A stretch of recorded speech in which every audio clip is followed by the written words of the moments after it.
नवनीर दावा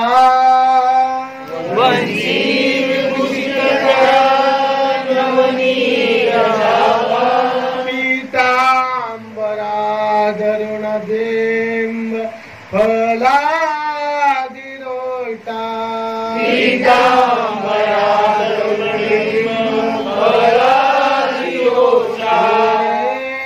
सुंदर मुखा अरविंद नेत्रा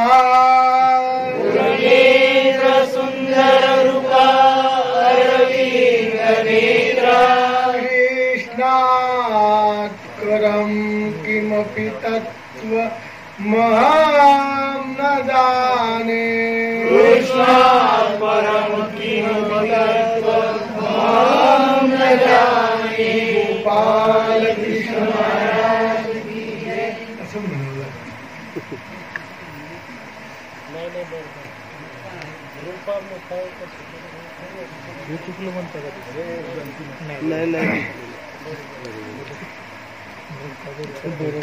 संत शहामुनी कृत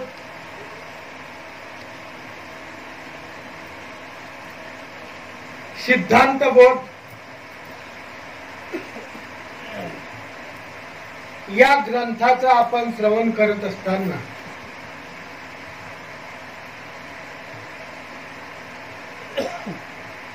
अनेक देवतेंचे उदाहरण देऊन परमेश्वराचा यथार्थ सिद्धांत सांगण्याचा या कवीने आपल्यासमोर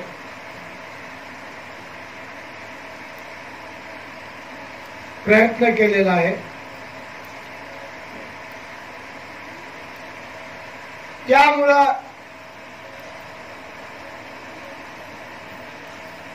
आपल्या अंतःकरणात एकनिष्ठ परमेश्वराच्या भक्तीचा वास व्हावा आणि सदोदिस परमेश्वराचंच नामस्मरण घडावं असा या कवीचा हेत. 4 अध्याय आपले संपले. 5व्या अध्यायाकडे आपण आज नजर टाकणार आहे.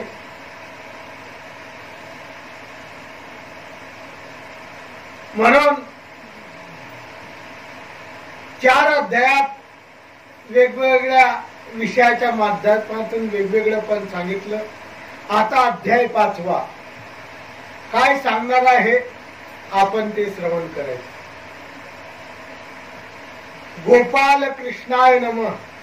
जो धर्म परायण दया शांती अंगी पूर्ण सत्य बोले दुःख सुख समान त्याचा जन्म सुफलकी विकल्प अविश्वासी खोटा गर्विष्ठ अभिमानी अंगी ताठा कुबुद्धीचा हृदयी साठा सद्वासना बुडाली 18 पगड जाती बैसत नौका न बुडवी तयांत एक विंटाळ बैसला तेथ बुडवी जळांत करीना जळाशी विकल्प भारी तोच विटाळशी मानी संसारी पाषाण बांधवनी पोहणे सागरी हे अघटित घडेना महाविशाळ गजराज त्याच्या मस्तकी मोती निपजे तो जिवंत असता घेईजे हे तर अघटित घडेच ना सर्प फणेवर वशे मनी तो जिवंत असता घेईजे काढोनी हे काय साजे हो बोलणी वन मृगाच्या नाभीचे हात नये कस्तुरी जिवंत असता व्याघ्र चर्माची प्राप्ती नला हे मानवा युद्धी हातातील तलवार दुज्या नदी महावीर किंवा आपले धन साकर कृपण दुजिया न दे शर्करा सुमल होणे सोमलात साकर येती गुण हिंगणे होईल गा चंदन चंदनास हिंगण होता नये निर्गुणाची विषयत्व वर्तता नये समत्वे सगुणाशी चालता नये भक्ताचे किजे देवसाह्य दृष्टा लागी संवारिजे प्रल्हाद रक्षुनी हिरण्य कश्यप संवारिला वाडी मारोनी सुग्रीव मित्र केला रावण वधोनी बिभीषण तारिला समता न घडे सगुणाशी निर्वैर व्हावे साधूची पदवी शूक संकाधिक नारद मिळवी विषय भावना धरती म्हणी समता गुण स्वरूपी समता बोध गुरुच्या धरी म्हणून वंदिजे हरिहर ब्रह्माचा अंकुर ज्ञान विग्रह सर्वेश्वरू या लागी श्री गुरुची शरण न जाता न घडे मोक्ष सदन न जाये भांती वेदन.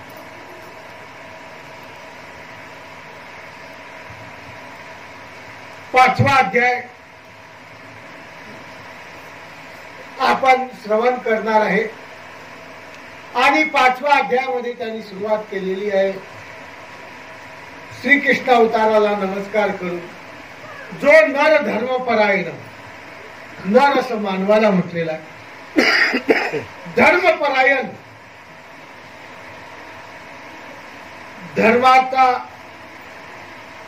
जो अत्यंत चाहता, धर्माच्या परीवर जो चालणारा त्याला धर्मपरायण म्हणतात.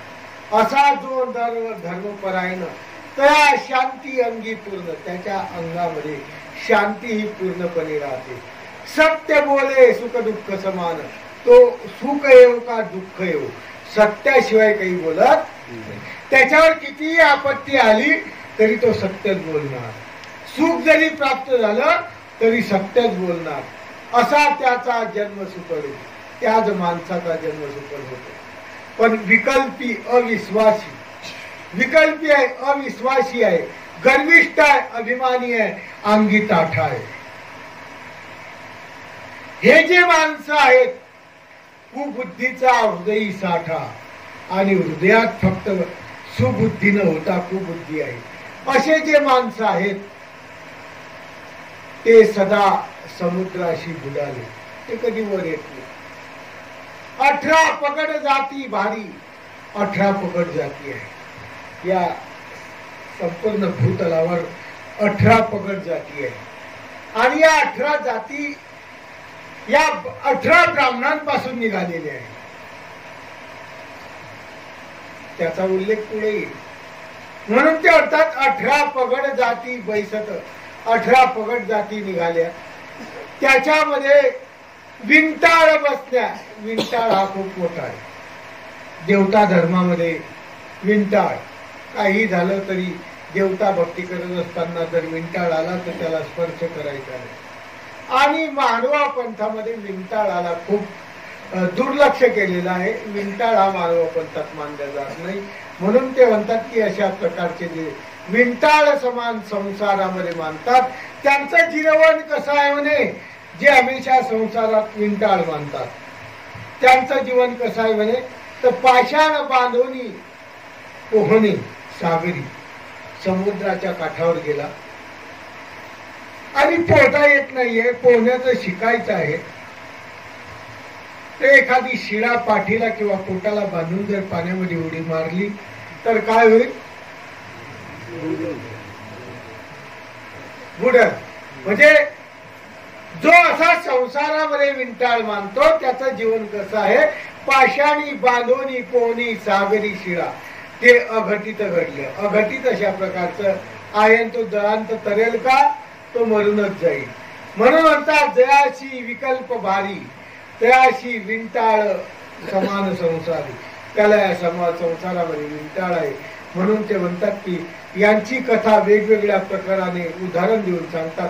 जसा सर्प फणीवरी असे म्हणी, एखादा सर्प असतो आणि त्या सर्पाच्या फणावर नागाच्या फण्यावर मणी असतो आणि तो मणी ज्याच्याजवळ आला असं म्हणतात की तो खूप भाग्यवान मानला जातो.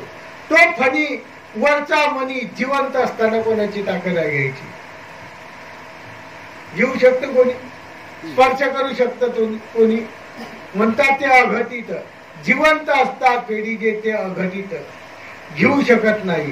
ते म्हणतात वन मृगाच्या नाभी, वनामध्ये एखादं मृग आहे, हरिण आहे आणि त्याच्या नाभीमध्ये कस्तुरी आहे, तर जिवंतपणी ते कस्तुरी काढता येत नाही, ते अघटित आहे. किंवा एखाद्याला वाघाच्या कातड्याच्या आसनावर बसायचं आहे, त्या माणसाने जर विचार केला, जंगलामध्ये गेला, जिवंत वाघ धरला आणि मग त्याचं कातडं काढलं तर जमेल का?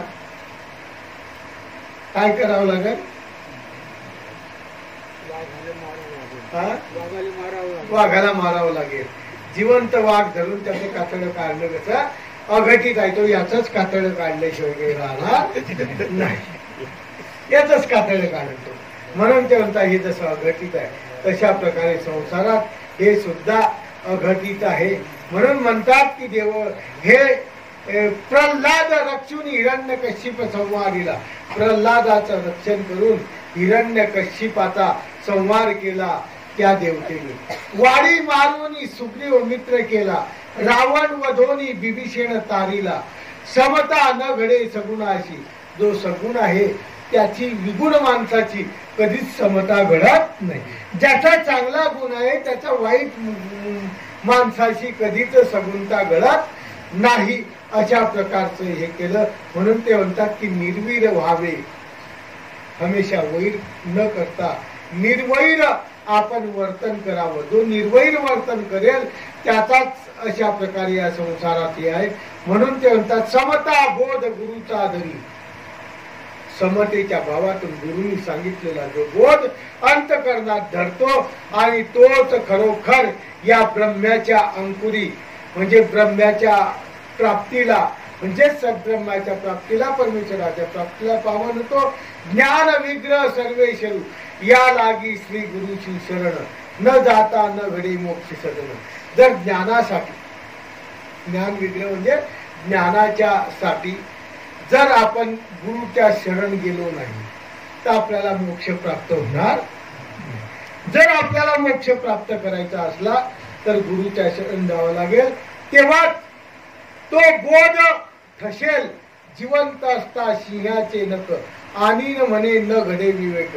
कोणी जर एखादा म्हटला की सिंहाचं नख आहे आणि जिवंतपणे मी त्या सिंहाचं नख आणतो तर शक्य नाही. म्हणून ते म्हणतात गुरु वांचो आणि मोक्ष सुख नाही. जोपर्यंत गुरु होत नाही तोपर्यंत मोक्ष भेटत नाही. म्हणून गुरु कृपेचा अपार महिमा, या कवीने गुरुचा अपार महिमा सांगितलेला आहे.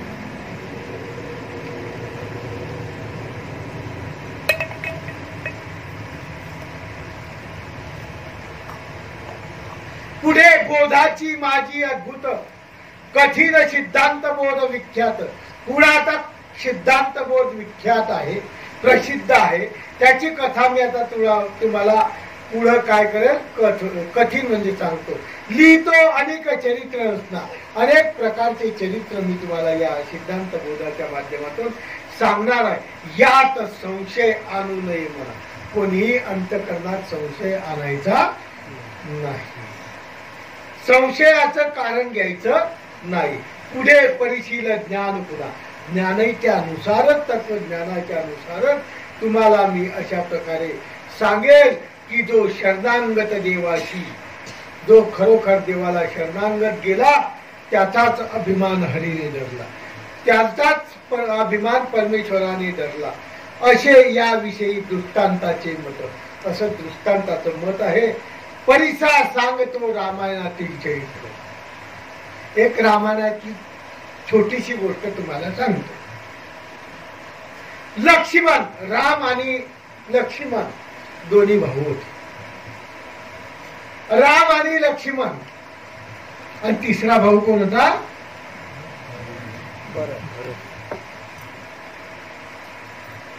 हे दोन भाऊ वनवासात गेले, माहिती आहे तुम्हाला.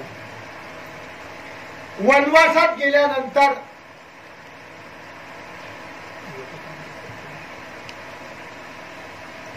त्या ठिकाणी सीतेला पळून नेलं. कोणी? रावणाने. रावणाने पळून नेल्यानंतर युद्ध झालं. युद्ध झाल्यानंतर त्या युद्धामध्ये लक्ष्मणाला शक्ती लागली होती. लक्ष्मणाला काय लागली? शक्ती. कोणाची? मेघनाथाची शक्ती लागली. लक्ष्मण काय झाला? बेशुद्ध पडला. आणि तेव्हा रघुनाथ, रघुनाथ म्हणजे राम, फार श्रमी झाला. लक्ष्मणाच्या हृदयात एकदम बंद पडल्यासारखं झालं.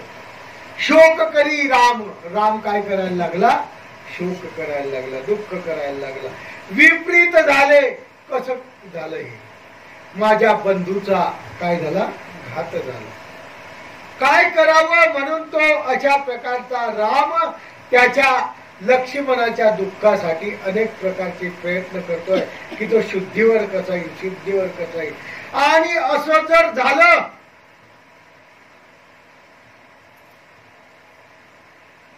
की या लक्ष्मणाचा या ठिकाणी अंत जर झाला तर माझी कथा काय होईल. म्हणून अशा प्रकारे राम त्या ठिकाणी काय करतोय, दुःख करतोय. आणि दुःख करे वास्तविक परिस्थिती आहे. कारण राम हा प्रत्येक वेळेस प्रत्येक ठिकाणी काय करायचा, सीता नेली तरी काय केलं,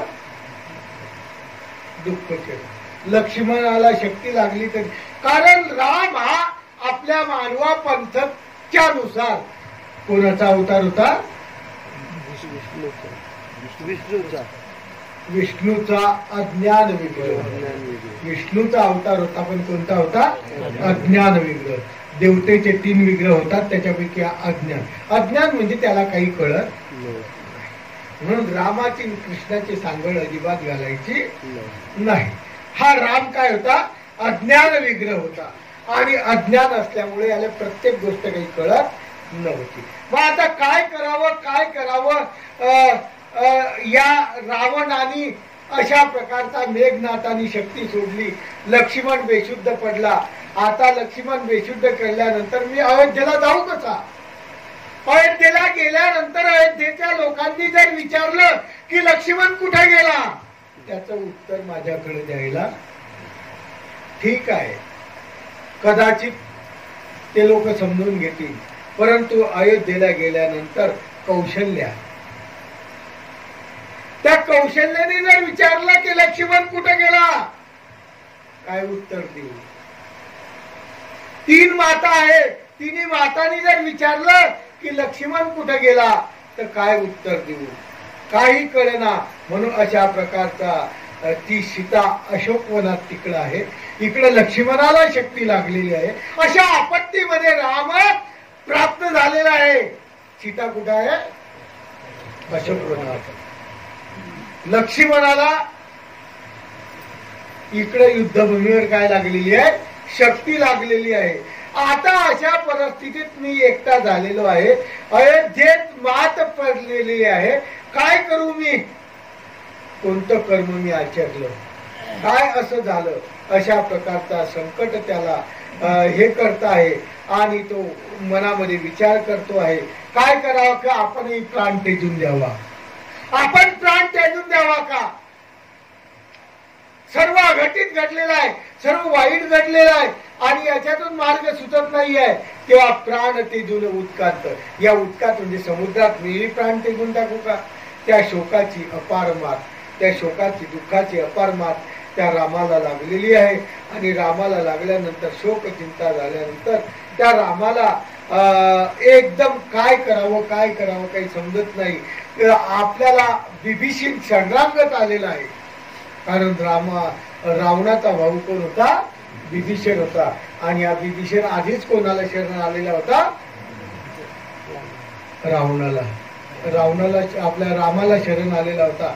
आणि तो काय करायचा, तिथल्या सर्व वार्ता कोणाला सांगायचा, रामाला सांगायचा. म्हणून रामाला त्याच्यावर काय करायची आली, चढाई.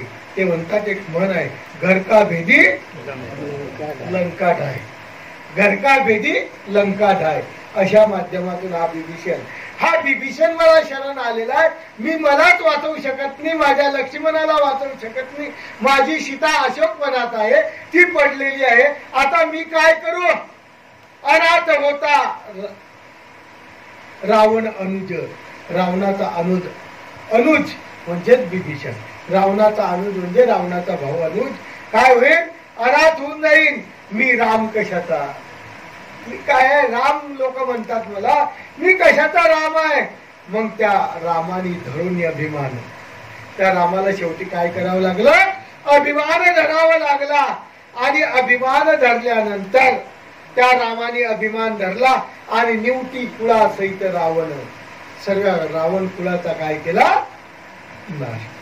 जे त्या रावणाने अभिमान घेतल्यापेक्षा त्या देवतेने अभिमान घेतला आणि रावणाचा काय केला, काय रामानी रावणाला मारू शकला नाही, परंतु त्या देवतेने काय केला, अभिमान घेतला आणि रावणाचा काय केला, अंत केला.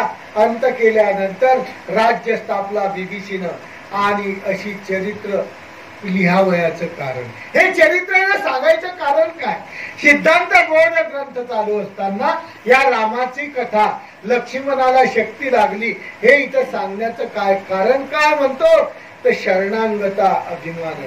जो शरण गेला त्याला जर देवता रक्षण करते, तर जो परमेश्वर आहे त्या परमेश्वराला अनन्य भावाने जर शरण गेले तर तुमचं रक्षण परमेश्वर करणार नाही का. कोण शरण गेला होता, कोण शरण गेला होता,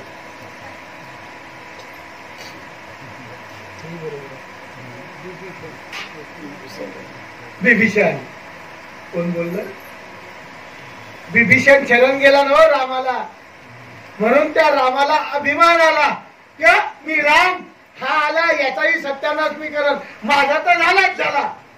पण या बिभीषण, कारण जर कदाचित त्याच्यामध्ये राम युद्धामध्ये हरला असता तर बिभीषणाला भिक्षा मागितल्याशिवाय दुसरा पर्याय नव्हता, आहे का नाही. काय करावं लागलं असतं, त्यांनी सर्वस्व सोडून रामाकडे आला होता. तर ते म्हणतात हे फक्त चरित्र सांगायचं कारण की त्या देवतेला तो बिभीषण शरण गेला, तर त्या देवतेने अभिमान घेऊन त्याचं काय केलं, रक्षण केलं. शरण जातो जो देवाशी, जो खरोखर आमच्या देवाला श्रीकृष्ण चक्रवर्तीला जो शरण जाईल आणि जो अनन्य भावे त्या आपली श्रद्धा अर्पण करेल, जो भक्त अनन्य शरणाने स्वामींच्या जवळ श्रीकृष्ण चक्रवर्ती जवळ जाईल, त्या परमेश्वराजवळ जाईल, त्याचा नक्कीच उद्धार झाल्याशिवाय राहणार नाही. या लागी पांडवाचे संरक्षण, जसं देवतेने संरक्षण केलं तसं पांडवांचं संरक्षण कोणी केलं, करता झाला श्रीहरी म्हणजे श्रीकृष्ण चक्रवर्ती. दुसरी कथा सुरुवात केली आहे त्यांनी, परंतु श्रीकृष्ण चक्रवर्तीने रक्षण केलं पांडवाचं. पण जेव्हा ते नतमस्तक झाले तेव्हा, शरण गेले तेव्हाच, पण त्याच्यामध्ये अर्जुन होता. तुम्हाला माहित आहे की अर्जुन हा स्वतःला काय समजत होता, काय समजत होता, अहंकारी समजत होता, मी पण आहे ना. अर्जुनाचं संपूर्ण महाभारतात तुम्ही जर विचार केला तर अर्जुनाला गर्व किती ठिकाणी आला ना. कोणी नष्ट केला, श्रीकृष्ण चक्रवर्ती. त्याप्रमाणे त्याच्यात त्यांनी उदाहरण दिलं की परमेश्वराने पांडवाचं रक्षण केलं, परंतु त्यामध्ये जर कदाचित त्यांना अहंकार आला तर परमेश्वराने त्यांची फजिती पण केली. म्हणून एक कथा पुढे सांगता येते, श्रीकृष्ण चक्रवर्तीच्या काळात घडलेली अर्जुनाची.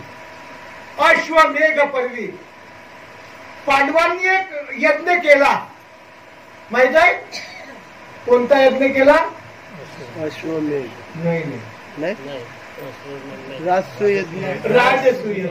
अश्वमेघ तर घोड्याचं नाव आहे, अश्वमेघ कशाचं नाव आहे, घोड्याचं नाव आहे. राजसूयज्ञ केला कशासाठी, त्यांना स्वर्गाची प्राप्ती पाहिजे होती म्हणून. नाही आला होता कोणाला,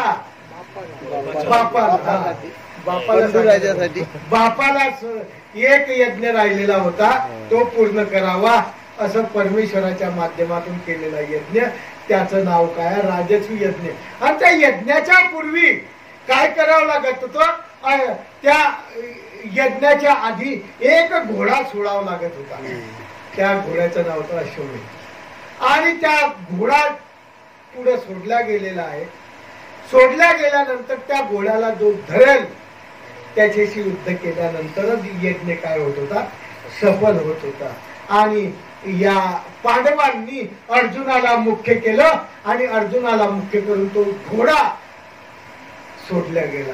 सोडल्या गेल्यानंतर अर्जुन हृदय सागरी हेलावला. अर्जुनाला खूप मोठा हृदयात अभिमान आला, मला जबाबदारी सोपवली मी, म्हणजे या घोड्याला कोणाचा स्पर्श सुद्धा होऊ देणार नाही.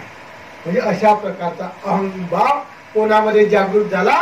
अर्जुनामध्ये जागृत झाला आणि त्याचा अभिमानाच्या लहरी अंतकरणात झेलायला लागल्या. लक्षात ठेवा, ज्याच्या अंतकरणात अभिमान आला, ज्याच्या अंतकरणात गर्व आला, समजून घ्यायचं त्या परमेश्वर नाही. परमेश्वरांनी सांगितलेलं आहे नतमस्तक व्हा. जोपर्यंत तुम्ही नतमस्तक होत नाही तोपर्यंत तुम्हाला परमेश्वराची प्राप्ती होणार नाही.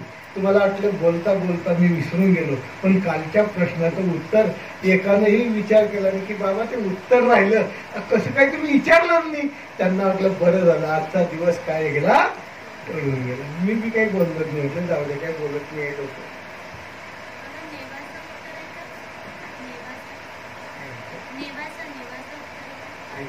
नेवासा उत्तर आहे का?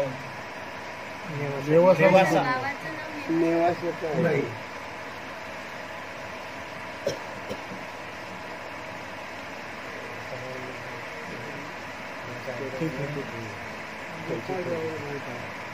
लग्नाची तारीख होती का? नागपूरची तारीख होती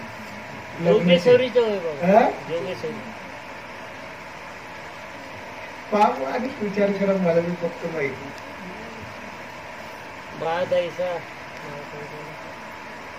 दीड असं दीड होय बाबा. आता एका लाईनला सगळे गावात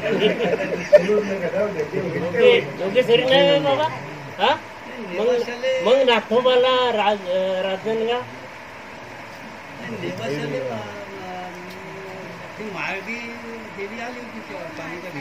कोणी पाहिलं होतं? आणि साधा गीता होती, बाईसा होती, गायन अशी डोळ्यावर हात ठेवला त्यांचे डोळे एकदम प्रकाशात भरले असं दिलं आहे. पाहिलं का तुम्ही? वाचलं?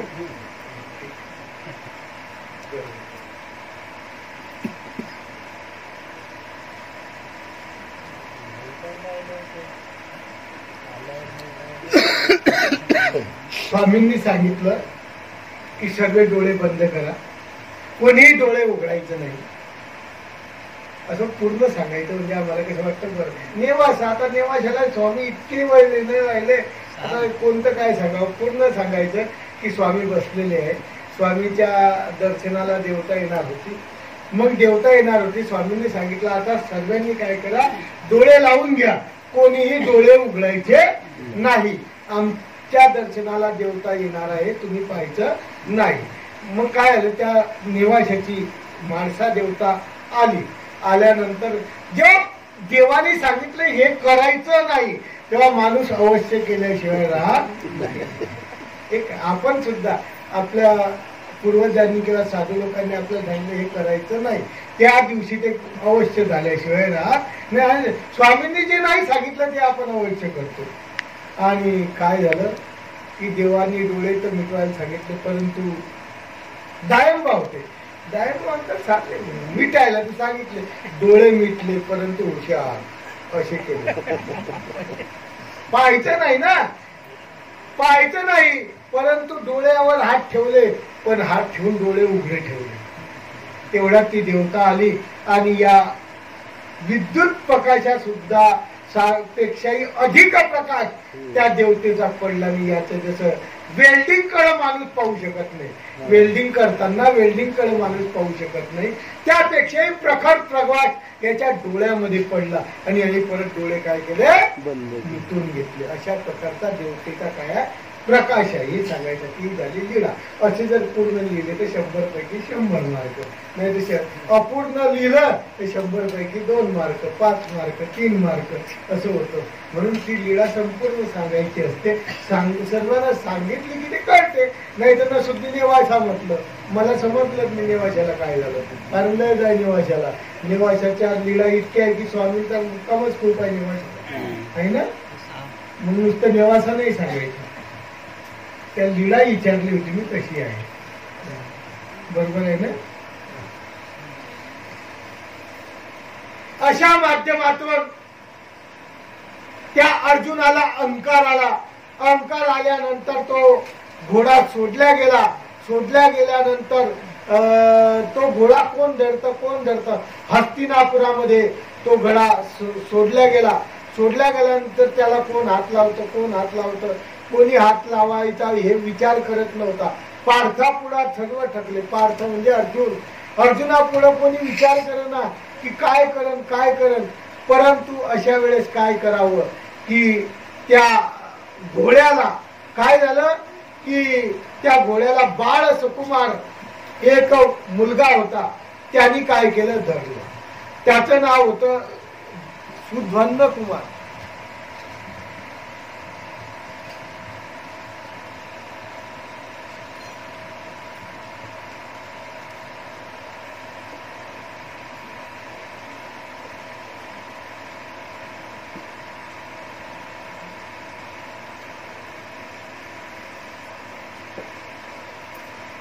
अशा प्रकारचा तो बाळ होता. त्या एक छोट्या बाळाने तो घोडा काय केला, पकडल्यानंतर त्यांनी बांधून ठेवला. अर्जुन जेव्हा गेला शोधायला गेल्यानंतर त्याला घोडा सापडला आणि शोधता ठिकाणी हस्तिनापुराला एका ठिकाणी तो घोडा बांधलेला त्याला दिसला आणि त्याची तळ पायाची आग काय आली, मस्तकाला गेली अर्जुनाची. आणि अर्जुन म्हणतो कोणता मुलगा आहे की ज्यांनी माझा घोडा काय केला, बांधून ठेवला. असा हृदयामध्ये काय आला, अहंकार आल्यानंतर तो काय म्हणतो की माझ्या घोडा बांधला. सिंह धाक घेईजे पोटी. सिंहाचा धाक सगळ्या दुनियेला असतो आणि अशा सिंहाच्या आरोळीने लोक घाबरतात आणि माझ्या धनुष्यबाणाला सगळी दुनिया घाबरते.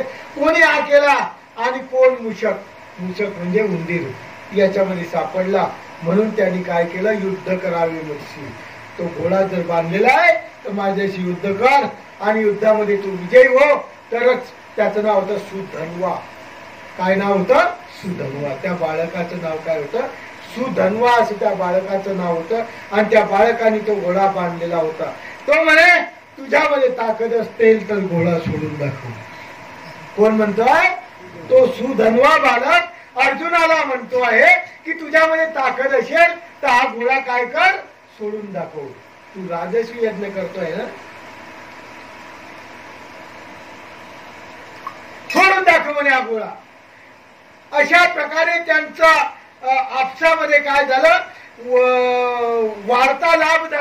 वार्तालाप झाल्यानंतर अर्जुनाने काय केलं, धनुष्य काढलं. अर्जुनाचा जोर कशावर होता, धनुष्य बाणावर. युद्ध करायला समर्थ आहे.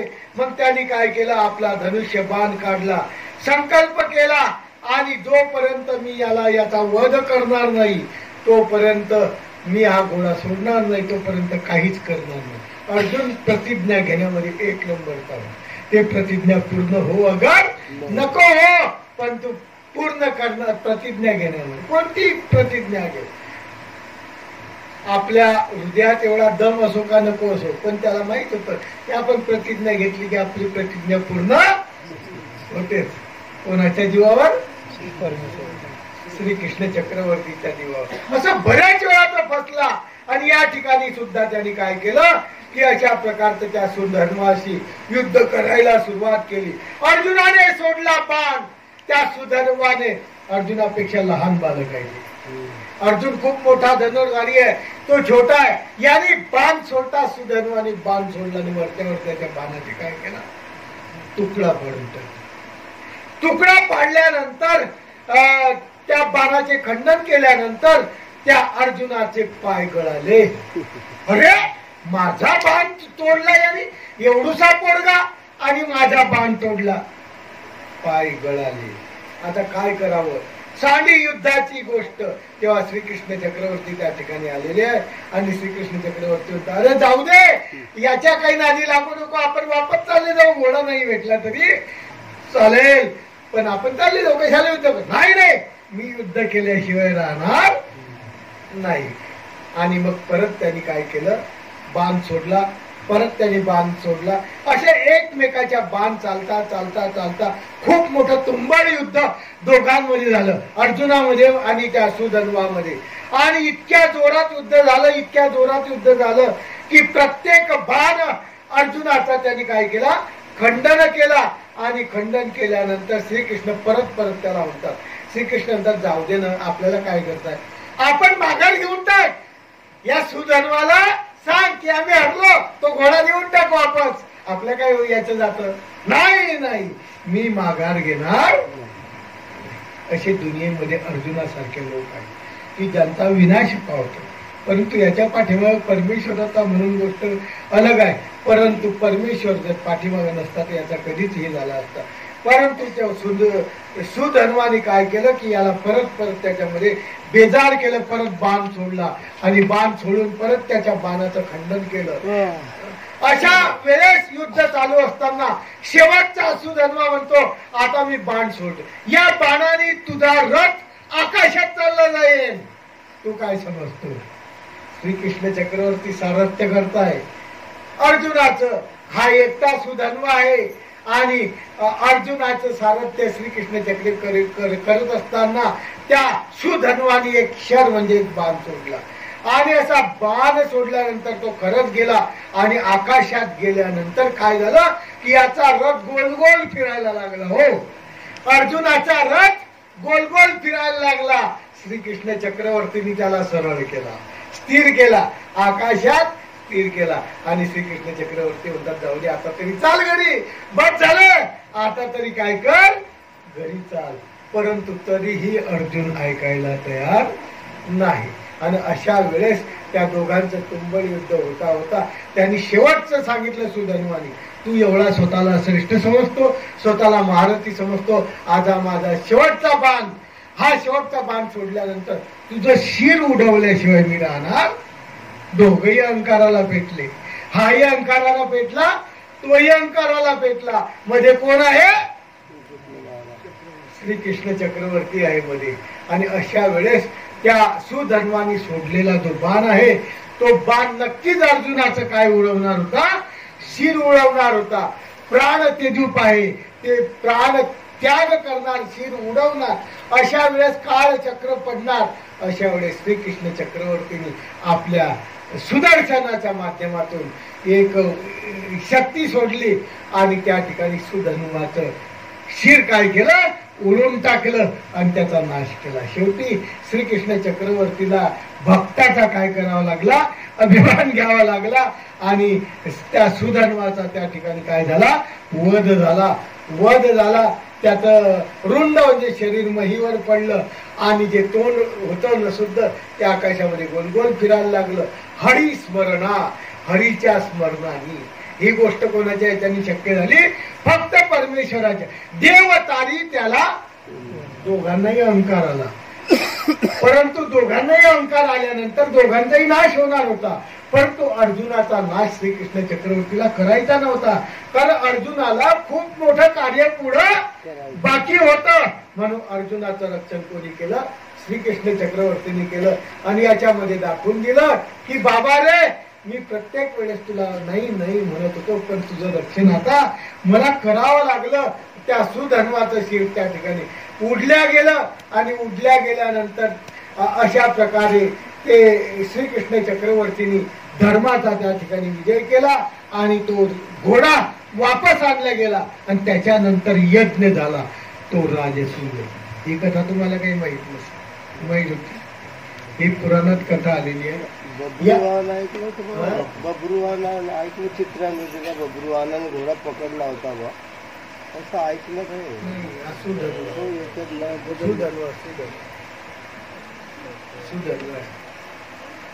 आणि अशा प्रकारचा ती शिर त्याचं उडलं. म्हणून नम्रपणे सर्वात मिळेल त्या ठिकाणी श्रीकृष्ण चक्रवर्तीने आदर्श दिला, नम्रपणे धारण करा. प्रत्येक ठिकाणी काय करा, नम्र. तुझा बाप मोठा, तुझा काका मोठा, तुझा चुलता मोठा, आपण माघार घेऊन घ्यायची, काय बिघडतं. प्रत्येक ठिकाणी आपण जर नम्रपणाने धारण केलं तर नक्कीच आपल्याला त्या ठिकाणी विजय.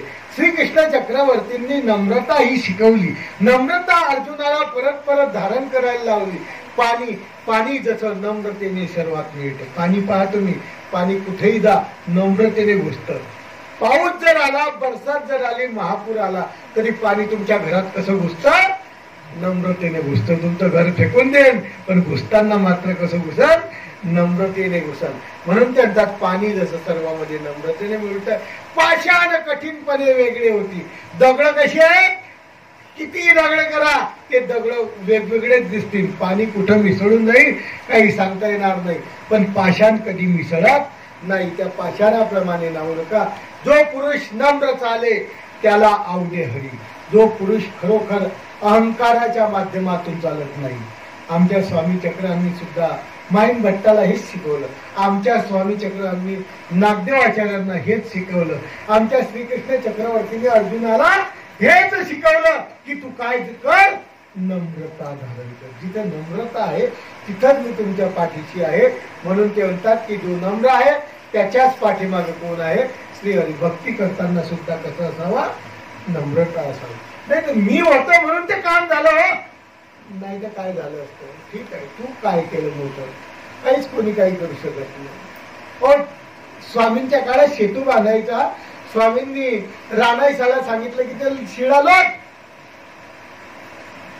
विचार करा, 50 जणांचे दगड आले ना, आणि रानाईसा नावाची एक बाई, त्या बाईकडून नुसतं तिने काय केलं? पायाचा धक्का मारला. तर शिळा कुठं कळली? जिथे बसायला पाहिजे जिथं पाहिजे, जशी पाहिजे तशी. किती ताकद होती बाईमध्ये? देवाचं कार्य म्हणजे नम्रतेचं कार्य आहे. हे काय आहे? नम्रतेचं. म्हणून ते म्हणतात की नम्रता धारण करा तो आवडे हरीशी. तुळशी रोप दिसे लहान. तुळशीचं रोप लहान दिसतं, पण अन्य लोक त्याचं दररोज पूजन करतात दाराच्या दारी. आणि लिंब वृक्ष, पिंपळ हे खूप मोठे मोठे वृक्ष आहे, याचं पूजन कोणी करत नाही. दररोज कोणाचं पूजन करतात? तुळशीचं करतात, मोठ्या वृक्षाचं. अन्य राठीचे लोक करत नाही. फक्त एका दिवशी कधीतरी वर्षातून वळाजला काय करतात? फक्त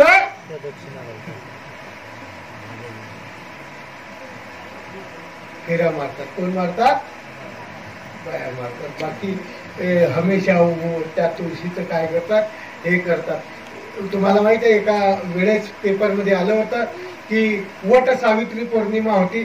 सगळ्या बाया मिळाल्या, वटाला चक्रा मारत लागल्या. अशा अशा अशा अशा चक्रा मारत असताना एकाने विचारलं काय करतात? म्हणे या वडाला चक्रा मारल्यानंतर 7 जन्मामध्ये सौभाग्य प्राप्त होतं आणि तोच पती आम्हाला मिळतो. मग दुसऱ्या बाजूला एक वडाचं झाड होतं, तिथे एक माणूस फेऱ्या मारत होता, उलट्या मारत होता. त्याला विचारलं गेलं, बाबा रे उलट्या फेऱ्या का मारतो? तो म्हणे काय सांगावं, जन्मात अशी बायको परत मिळाली नाही पाहिजे म्हणून उलट्या मारतोय. याच्यातून सुटायसाठी मी काय करतोय? उलट्या. म्हणजे शिद्या मारा, उलट्या मारा हा काय आहे? अंधश्रद्धेचा काय झाला? भाग झाला. म्हणून ते म्हणतात की अशा प्रकारे जे आहे ते वृक्ष मोठमोठे काही कोणी हे करत नाही. म्हणून नदीला पूर येतो भरून, मोठे वृक्ष वाहून जाते. नदीला पूर येतो आणि मोठमोठे झाडं वाहून जातात आणि लहान लहान झाडं दबून जातात. त्यांच्या अंगावरून पाणी निघून जातं आणि परत ते ताट होतात. आहे ना, म्हणत आहे की महापुरे येते तेथं लव्हाडे वाचते. महापुरे येतात त्या ठिकाणी लहान लहान झाडं वाचतात. कसं हे कशाकरता सांगितलं? आपल्या अंतःकरणात अहंकार नसावा. कोणी असो, किती मोठा असो, किती लहान असो, अंतःकरणात प्रत्येक ठिकाणी अहंकार सोडून धर्मासाठी काय पाहिजे? एकत्र पाहिजे. धर्मासाठी बुद्धी, श्रद्धा.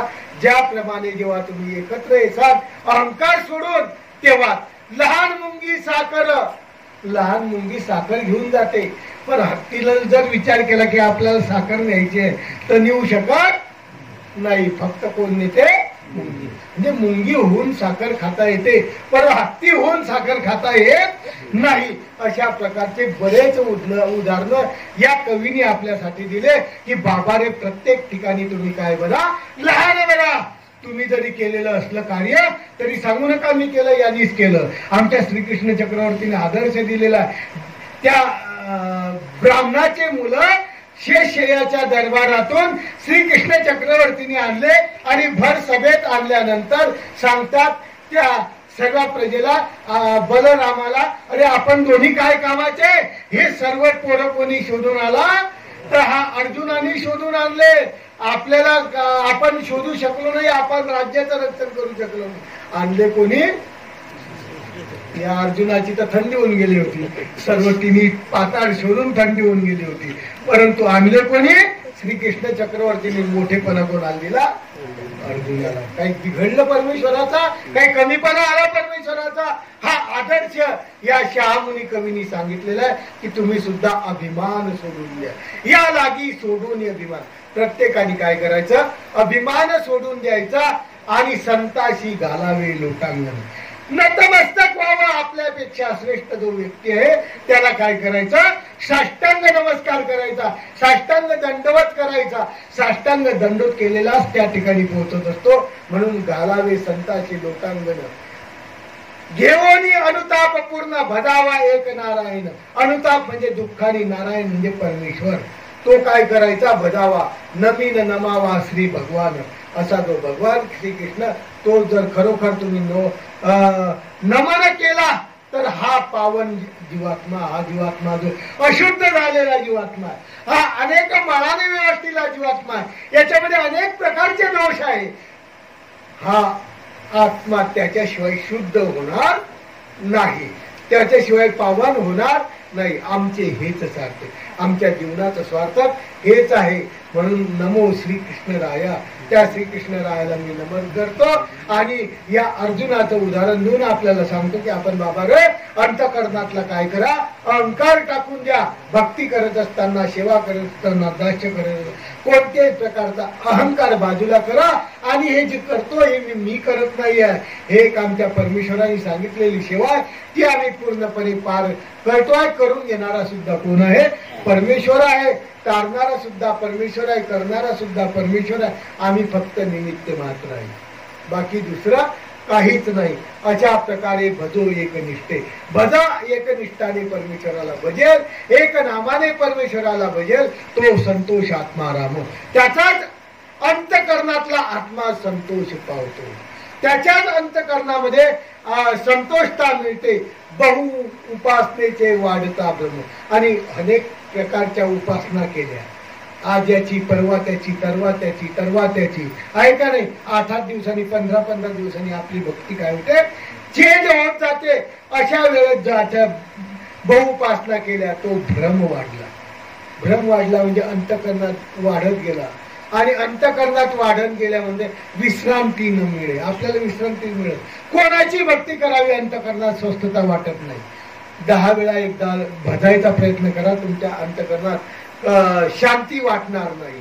सर्व उपासना श्रेष्ठ उपासना, सर्व उपासनेमध्ये श्रेष्ठ उपासना जगात, या जगात सर्वात श्रेष्ठ उपासना, या जगात सर्वात श्रेष्ठ भक्ती तर श्रीकृष्ण परब्रह्म परमेश्वराची. फक्त श्रीकृष्ण परब्रह्म परमेश्वराचीच भक्ती श्रेष्ठ आहे. अपरंपार, जिची महिमा कोणीही गाऊ शकत नाही. म्हणून ते म्हणतात त्या श्रीहरीला माझं नमन. आणि एकनिष्ठतेने, अनन्यतेने शरण त्या परमेश्वराला आम्ही जातो. जोपर्यंत आपण एकनिष्ठतेने, अनन्यतेने शरण जाणार नाही तोपर्यंत आपल्या जीवनात यश कोणत्या गोष्टीत प्राप्त होणार नाही. न जो चुकवी जन्म मरण, जो आपलं जन्म मरण चुकवतो आहे, काय करतो आहे? जो ज्या ठिकाणी गेल्यानंतर खाली यावं लागत नाही आहे, अशा प्रकारचा जन्म मरण चुकवणारा त्याशी शरण जा, त्याचाच भक्ती करा, त्याला दंडवत करा.